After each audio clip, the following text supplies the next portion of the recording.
Shtjellojmë pak më në detaje, sepse përmendën në fillim disa aspekte ku ndihmon muzika dhe ku ndikon roli i saj, pak më në detaje nëse mundemi se pse është aq e rëndësishme, qoftë për fëmijët, po edhe për ne të rriturit.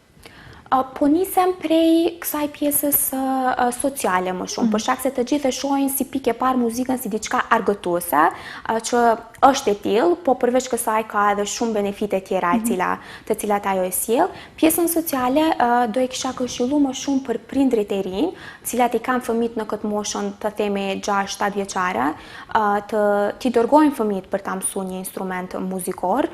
Ata fëmijë të cilët janë më të mbyllur kanë me arrit me kohë, me mësimin e një instrumenti ose me këndimin në një kor, pjesëmarrjen e tyre në një kor, kanë me arrit me kohë që të zbërthehen më shumë, të krijojnë komunikim më shumë. Këtu e theksoj edhe faktin që do ju ndihmojë më shumë edhe në shqiptimin dhe në artikulimin e fjalëve, vetë këndimi edhe pjesa ritmike e cila punohet tek këngët, tek instrumentet, po është edhe pjesa motorike, lëvizja mes duarve dhe mes syve në momentin e interpretimit në një instrument. Edhe koordinimi po është. Edhe koordinimi po, edhe koordinimi fizik është këtu.